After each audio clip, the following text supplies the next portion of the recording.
The structure of governance in Nigeria borders on rules, procedures, roles, and the division of responsibilities within the whole decision-making process. The major institutions and actors to make the system run are the federal ministries, their agencies, and parastatals under the federal ministers as the supervisory heads. Let's take a look at their scorecard this week on the Ministers platform. Thanks for tuning in.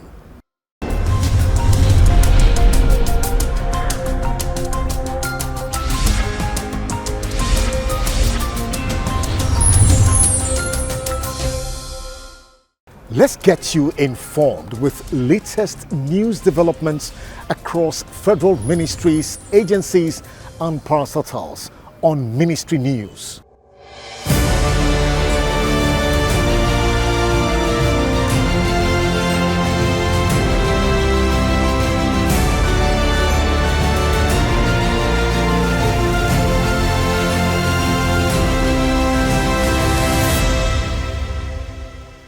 The Minister of Justice and Attorney General of the Federation, Abubakar Malami, has called for collaboration between states and the federal government in the fight against insecurity in the country. The minister, who made his call in his opening remark at the Conference of Attorneys General in Nigeria recently in Abuja, noted that the support of states was required for the effective implementation of measures that would check the heightening level of insecurity and corruption in the country. Malami said the essence of the conference was for the Attorney Generals to extensively brainstorm on areas of mutual collaboration that will include the domestication or review and enforcement of legislations such as the Administration of Criminal Justice Act and Child Rights Act. To focus on identifying areas of fair review and synergy in our legal systems in terms of legislations, policies, procedures, capacity building, funding structures, or facilities, among others. The Minister of State for Transportation, Prince Ademola Adegorie, has directed the management of the Nigerian Railways Corporation to establish a host community relations committee in all train stations across the country. The Minister of State gave the directive shortly after his assessment visit to Tom Ikimi train station in Igwebe, Edo State, where some passengers were kidnapped recently. According to him, the committee will help in reinforcing communal vigilance and security of the train tracks, stations, and passengers all over the country. To ensure that we cross our T's and dot our I's regarding the safety and security of our people and passengers. We are going to set up. One of the things we have also decided at this meeting is to ensure that within the next few days, all over the country, we will clear the bushes around all our train stations. There are also steps we must take to ensure even better security. These are security issues which we cannot all volunteer, but I can assure you that we have an idea of those who are kidnapped. The Minister of Works and Housing, Mr. Babatunde Fashola, has directed that the second Niger Bridge should remain closed to public use with effect from Sunday, January 15, 2023 for the continuation of work on the completion of the access roads to the bridge. The Minister equally directed contractors on major highways to restore all barricades at the sites mounted during the Yuletide season. According to him, the action is aimed at completing the ongoing project across the country. The Federal Ministry of Water Resources and the Gombe State Government have flagged off the rehabilitation, expansion and upgrading of the Gombe Regional Water Supply Scheme at Tumfure in Gombe Metropolis. At the signing ceremony between the parties recently, the Minister of Water Resources, Engineer Sulaiman Adamu, said the water supply scheme is co-funded by the federal government through the Ministry of Water Resources and the Gombe State Government in accordance with the provision of the National Water Supply Scheme and Sanitation Policy, noting that the policy was approved by the Federal Executive Council and ratified by the National Council of States in January 2000. The Minister of Health, Dr. Ehanire, at the 7th edition of the President Muhammadu Buhari scorecard presentation in the health sector in Abuja, has lamented that the healthcare sector is suffering due to the exodus of most knowledge and highly trained doctors and pharmacists from the country. The minister, however, noted that as a way out to address the trend, a new mechanism was being set up to engage Nigerian doctors, nurses and pharmacists in diaspora and connect them with universities and hospitals in Nigeria to transfer knowledge. We work and create policy according to what the science tells us. So we're observing closely what's happening in other countries. We're observing what they are doing, and then we're also doing everything we can to create awareness.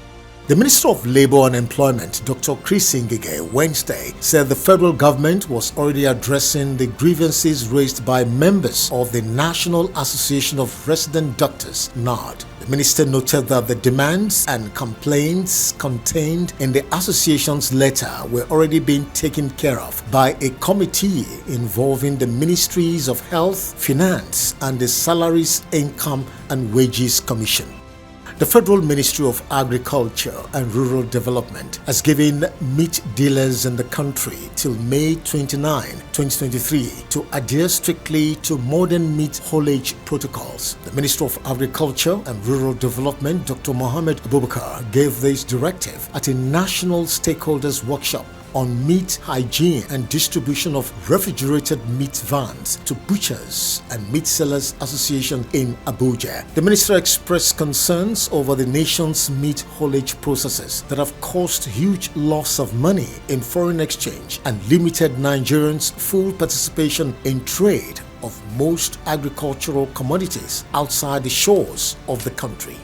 The Minister of Youth and Sports, Sunday Dare, has announced that the 7th edition of the National Youth Games is scheduled to hold in Asaba, Delta State from February 8th to 18th, 2023. In a letter to various states, the minister has described the NYG as a beacon of hope for the future of sports, attributing its products to have been responsible for most of the recent successes the nation has witnessed at international sports competitions. He urged all states to support their contingents to the games. And finally, on ministry news, the Minister of State for Foreign Affairs, Ambassador Zubairu Dada, on behalf of the federal government through the National Hajj Commission of Nigeria, NACON, has signed a memorandum of understanding with Saudi Arabia's Ministry of Hajj for the 2023 Hajj rites held at the Superdome Center in Jeddah, Saudi Arabia. One of the highlights of the document is the confirmation of 95,000 Hajj slots to Nigeria for this year's Hajj, with 75,000 allocated to the 36 states pilgrims, welfare boards, agencies and commissions, including the FCT and armed forces, while 20,000 is allocated to the private tour operators. Let's now bring you top ministry news headlines across various federal ministries.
From the presidency this week comes latest national engagements of Mr. President.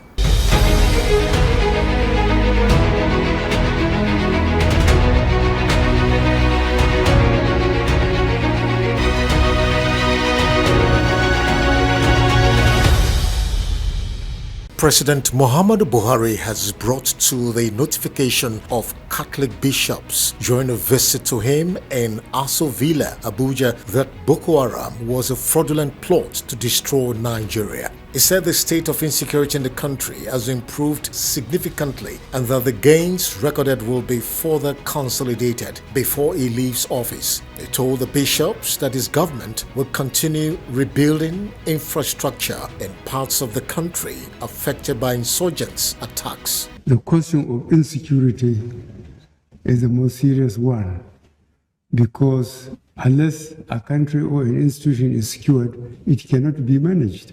So security is number one.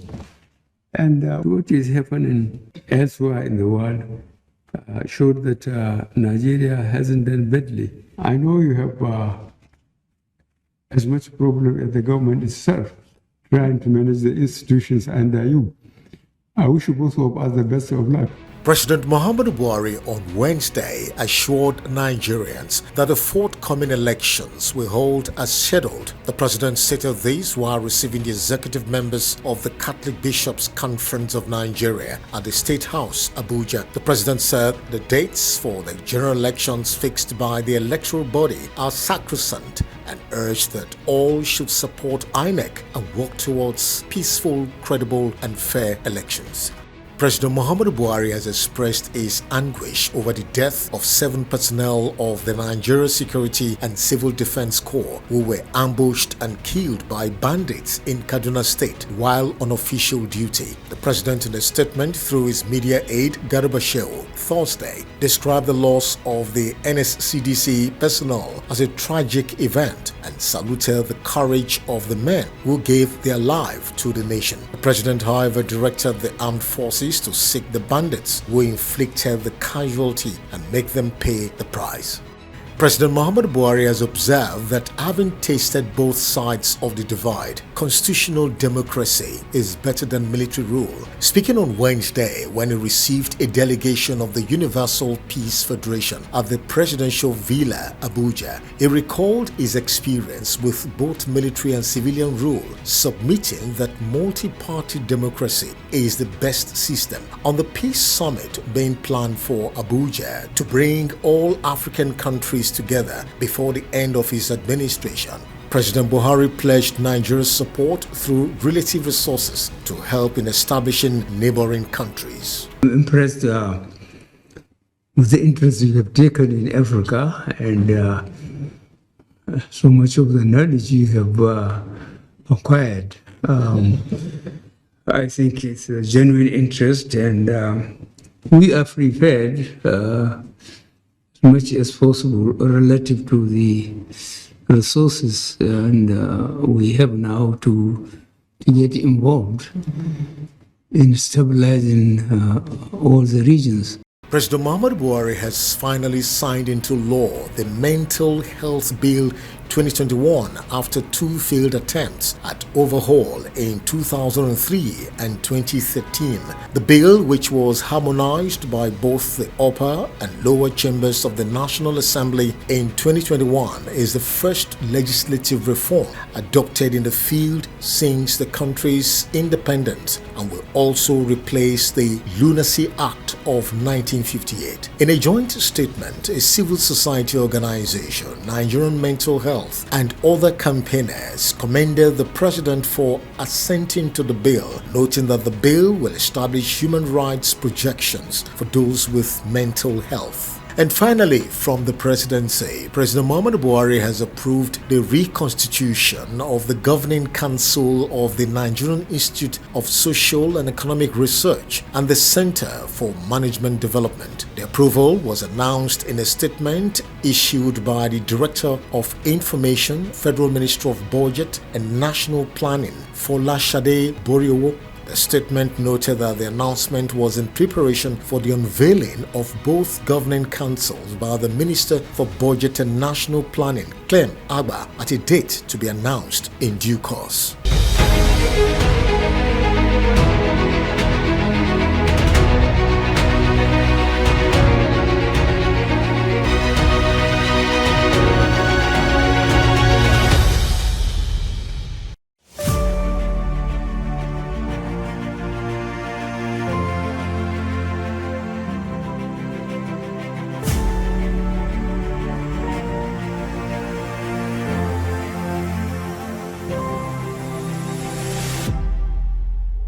Today on our ministry, agencies and parastatals in focus segment, let's bring you facts you need to know about the Bank of Industry, BOI.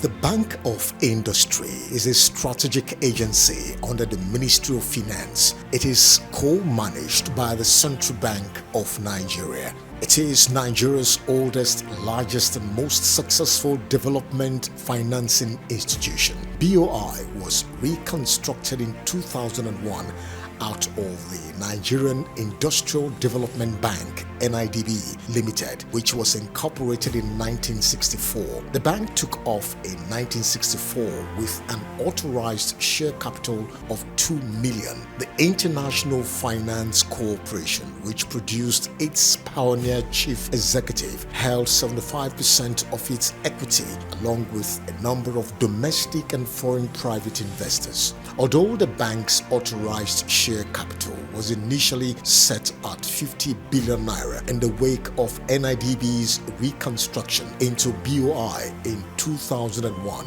it has been increased to 250 billion in order to put the bank in a better position to address the nation's rising economic profile in line with its mandate. Following a successful institutional, operational and financial reconstructuring program embarked upon in 2002, the bank has transformed into an efficient, focused and profitable institution that is well placed to providing long-term financing to the industrial sector of the Nigerian economy. The vision of the Bank of Industry to be Africa's leading development finance institution operating under global best practices. The mission to transform Nigeria's industrial sector by providing financial and business support services to enterprises. The BOI mandate, providing financial assistance for the establishment of large, medium and small projects, as well as the expansion, diversification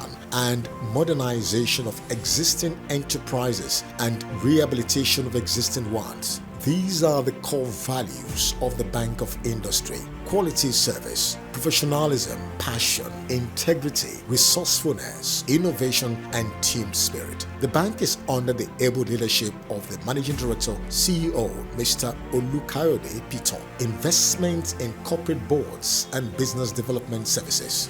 Bank of Industry, transforming Nigeria's industrial sector.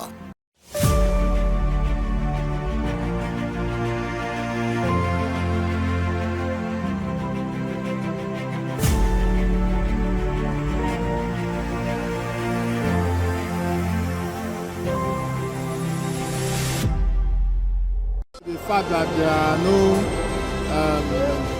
strict laws that governs or guides. We are no longer integrating anything. We are just putting the lives of our youths in jeopardy. We are messing them up. Some lose their life in the bid of going to serve their fatherland. And which fatherland are we talking about? No fatherland anywhere. It should be scrapped. Some people won't even think of going to any other place, if not NYC. What we should do is to look at the things that are making it not to work. In Nigeria, we have good ideas, but the implementation is bad. Go back to the drawing board and fine-tune it. This should not be scrapped. They should modify it and make it better. NYC has actually really changed a lot of people's lives, to be honest. The process should not necessarily be scrapped. However, the lives of every youth corper needs to be taken seriously. Their welfare, their well-being, their security, very, very important. I don't think it should be scrapped because it brings unity among people. It's a good idea. I don't think it should be scrapped.